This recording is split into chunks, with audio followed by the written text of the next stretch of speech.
Merhaba craft tutkunları, hoş geldiniz. Soğuktan elleri çatlayanların imdadına yetişiyoruz bu hafta. Bu eldiveni örebilmemiz için gereken kadife ip, ki bendekinin markasını bilmiyorum maalesef. Ama dokusu çok güzel, yumuşacık. Onun haricinde 6 numara tığa ihtiyacımız olacak. Bu eldiveni 3 aşamada öreceğiz. Önce bilek kısmını öreceğiz, daha sonra devamını göstereceğim. Bu bilek kısmını birazcık uzun tuttum ki kıvırarak kullanabilmek istiyorum. Daha şu an henüz yukarılarını dikmemiş olsam da bunun aynısından bir tane daha yaparak göreceğiz nasıl örüldüğünü. Başlarken ucunda birazcık uzun bir ip bırakıyorum. Çünkü daha sonrasında parçaları birleştirmek için bu ipi kullanacağım. Şimdi burada başlarken 9 zincir çekiyoruz ilk önce. Zincirlerinizi çok sıkı tutmayın. Çok aşırı gevşek de olmasın. Bileğinizi rahat ettirebilecek şekilde 9 tane zincir şu an için yeterli olacak.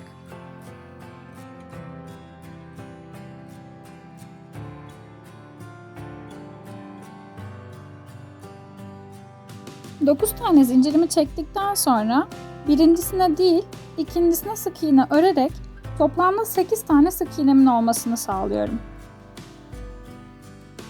Yine aynı şekilde burada da sık iğneleri çok sıkı tutmayın.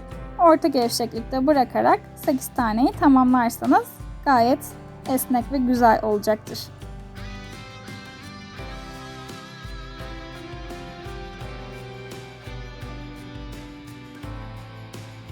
Sekizinci ve sonuncu sık iğnemi de yapıp biraz sıkıştırıyorum. Bu parça bilekte nereye denk gelecek diye sorarsanız aslında kıvırdığımız kısmın boyunu oluşturuyor. Siz daha kısa bir bilek istiyorsanız zincir sayısını azaltabilirsiniz. Daha uzun istiyorsanız arttırabilirsiniz. Bu size kalmış. Şimdi ben burada bir üst sıraya devam edebilmek için bir tane zincir çekiyorum. Sonrasında tersini çevirip zincirlerimin arka taraflarına batıyorum. Ön tarafına değil, hep arka tarafına batacağım.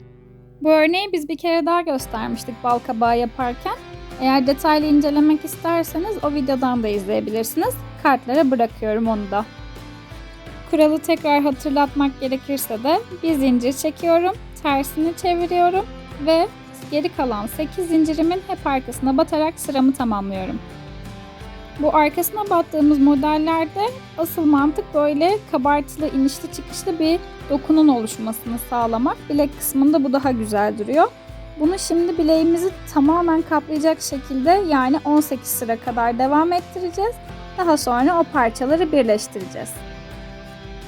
Aslında bu modeli yaparken vereceğim ölçüler birazcık da standart olsa da belki daha küçük elleriniz vardır. Ona göre şekillenebilir. Yani bunu 18 yaptığınızda bileğinizden düşecek kadar bolsa daha az sayıda tutup diğerlerinin mantığını anlayarak ona göre artışları yapabilirsiniz. Ben 9 zincirle başladığım ve 8 sık iğne ile devam ettirdiğim modelimin 18 sırasını tamamladım. Bu benim bileğim için ideal bir ölçü. Şimdi bu parçaları birleştireceğim öncesinde. Yani üst sıraya geçmeden bilek kısmını hazır ediyorum. Bunu nasıl yapacağım? Bu kenarında bıraktığımız, ucunda bıraktığımız uzun ipi ilk önce karşılıklı ilmeklerin içerisinden geçirerek daha sonrasında ise diğer ilmeklerin iç taraflarındakileri toplayarak kapatacağım bütün sırayı.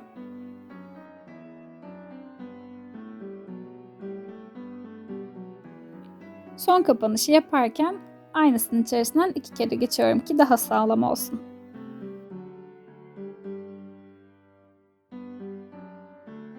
Bilek kısmını birleştirdikten sonra üst sıraya geçmek için önce bir tane zincir çekiyorum. Biliyorsunuz 18 sıra yapmıştık. Yani batabileceğimiz 18 tane ilmek var. İlk başta bunu görmek birazcık zor olabilir. Ama zaten biz burada 18 tane sık iğneyle değil 21 tane sık iğneyle çalışacağız. Yani hata yapsanız bile aslında telafi etmesi çok kolay. Yine de doğru bir kuralla ilerlediğimizde 6.'ya çift, 12.'ye çift ve 18.'ye çift battığımızda toplamda 3 arttırma yaparak 21 tane ilmek elde edeceğiz. Şimdi bu kuralı takip ederek 18 ilmek sayımı 21'e çıkarıyorum. Şimdi 6.'dayım. Buna çift batıyorum ve 7 tane ilmeğim oldu.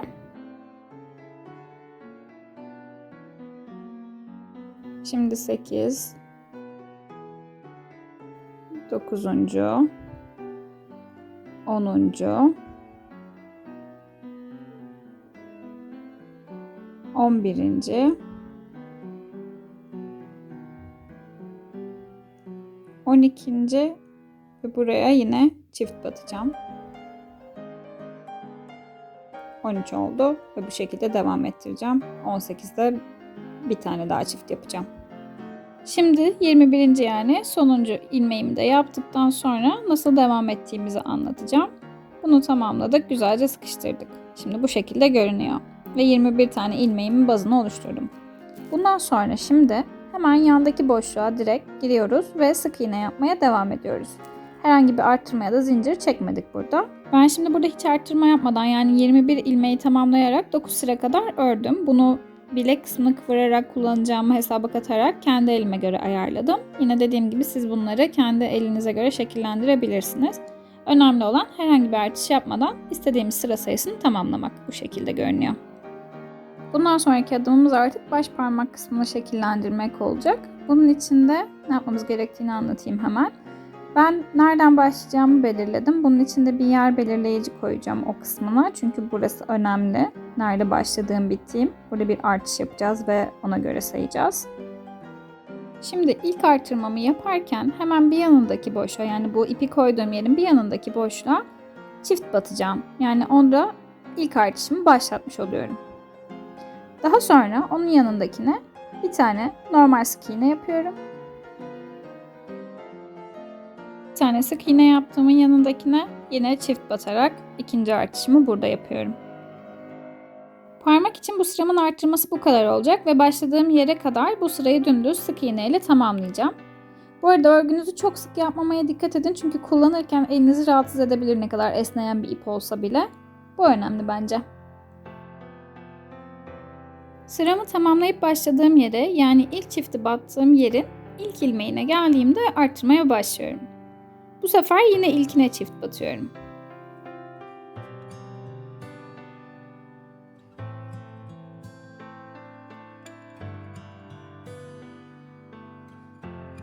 Sonra sıradaki 3 boşluğa düz sık iğnemi yaparak ilerliyorum.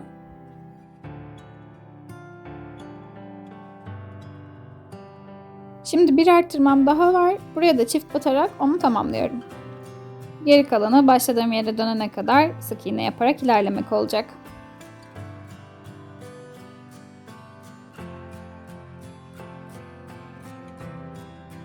Yine başladığım yere geri döndüm.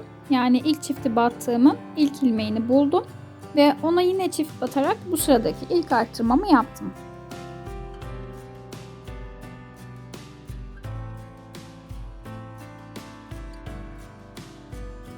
Devamında sıradaki 5 boşluğu sık iğne ile doldurdum.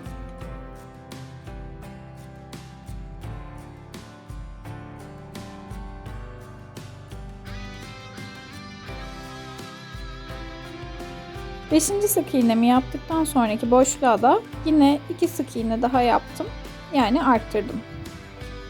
Arttırma bittikten sonra devamı bildiğiniz gibi sık iğne ile sırayı tamamlamaca.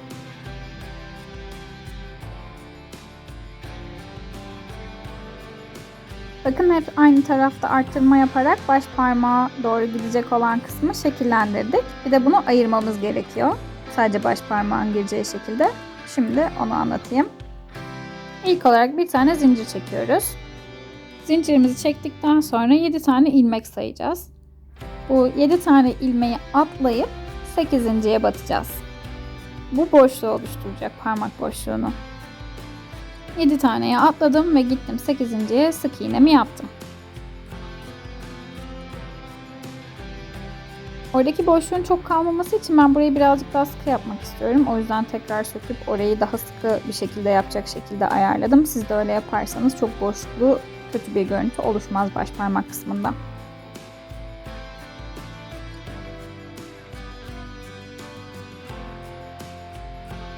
Gördüğünüz gibi artık parmağımın ayrılacağı yerle elimin devam edeceği kısım tamamen ayrılmış oldu. Ve buna göre devam edeceğiz artık. 2 farklı parça gibi. Bakın elinize geçirdiğinizde tam olarak böyle gözükecek bu aşamada. Şimdilik baş parmak kısmını pas geçip el kısmına odaklanıyoruz. Burayı elinizin boyuna göre istediğiniz boya gelene kadar, yani azaltmalara başlamadan önce ne kadar uzunlukta olmasını istiyorsanız o kadar sık iğneyle örüyorsunuz.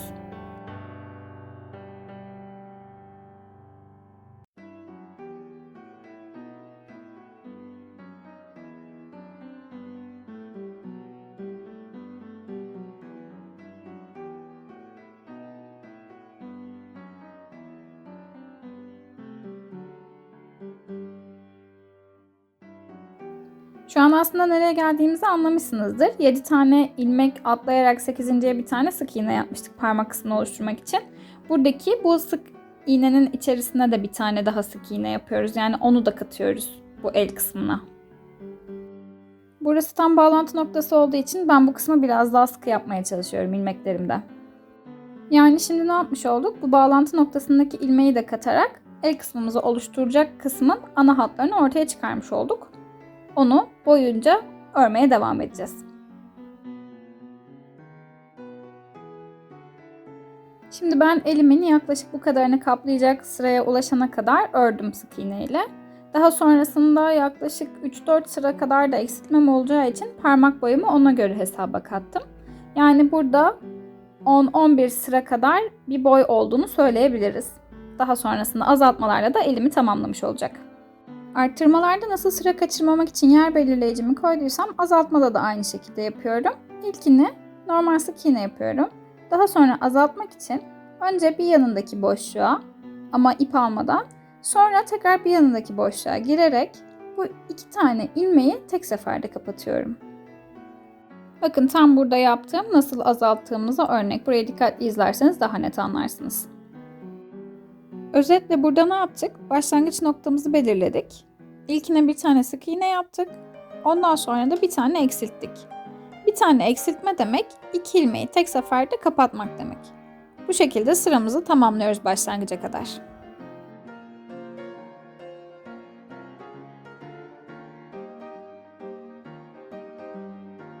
Başlangıç yerine döndüğümüzde yani bir üst sıraya çıkmaya başlayacağımız sırada artık her iki ilmeği tek seferde kapatıyoruz. Yani sürekli azaltma yaparak ilerliyoruz.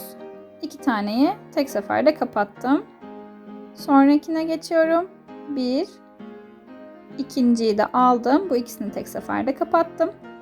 Azaltarak bu şekilde sıramı tamamladım. Bu sıram bittikten sonra ben parmağım çok azıcık daha açık kaldığı için bir sıra daha aynı şekilde az önce yaptığım gibi eksilterek ilerledim. Böylelikle ufak bir sıra daha çıkmış oldum. Siz parmak boyunuz tamamlandıysa burada direkt dikişle kapatabilirsiniz. Ben bunu bu şekilde devam ettirdim. Gördüğünüz gibi artık boyu tam ve sadece yukarıdaki minik boşluğu dikişle kapatmak kaldı. Parmak kısmına da geçebiliriz artık. Parmak kısmını yeniden başlatmak için alacağım ipi ben buradan geçirmek istiyorum. Daha rahat olacak benim için. Şimdi burada bir zincir çekerek başlayacağız. Dediğim gibi bir tane zincir çekiyorum. Zincirimi tamamladıktan sonra yine aynı boşluğa bir tane sık iğne yaptım.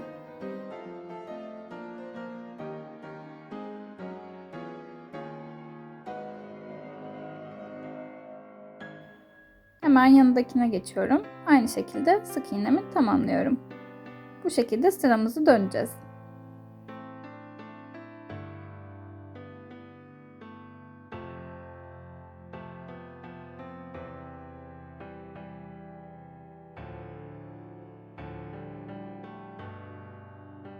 Şu bağlantı kısımlarını anlamak birazcık daha zor oluyor ama oraya atlarsanız zaten böyle elle parmağın birleştiği kısımda boşluk kalacak. O yüzden orayı atlamamaya dikkat edin. Bir elinize geçirip deneyin isterseniz burada eksik bir şey yapıp yapmadığınızı görmek için.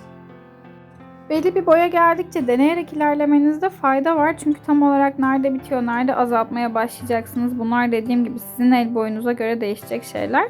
Ben ortalama bu kısma kadar ilerlettim ve diğer parmakta, daha doğrusu diğer elde ördüğüm parmak kısmına nasıl göründüğüyle de karşılaştırdım. Burada ilmek sayımız olduğu için eksiltmem birazcık daha kısa sürecek. O yüzden birkaç sıra daha örüp yani şu an gördüğünüz boya ulaştıktan sonra artık eksiltmeye başlayabileceğime eminim. Buradaki eksiltme kuralımda yine elin son sırasında olduğu gibi her seferinde 2 taneyi birleştirerek eksiltmek yönünde olacak. Yani 2 tane ilmeği alacağım, tek seferde kapatacağım.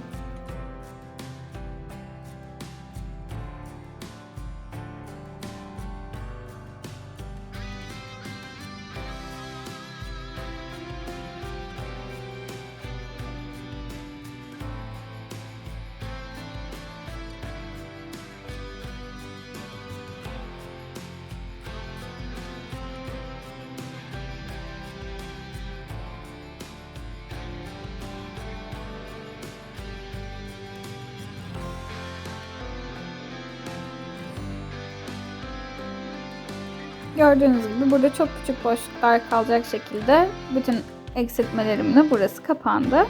Şimdi bunları kesip güzelce bir dikiş yapıp tamamen kapatacağız. Evet, geldik final kısmına. Dikişlerimizi tamamladık. Fazlalık iplerimizi kestik ve eldivenimiz bu şekilde gözüküyor. Harika bence. Kadife ipten dolayı zaten yumuş bir eldiven ve yapması da çok kolay. Sizin de mutlaka denemenizi tavsiye ediyorum. Beğendiyseniz yorumlara belirtmeyi ve denerseniz de bizimle Instagram'da paylaşmayı unutmayın. İyi hafta sonları. Görüşmek üzere.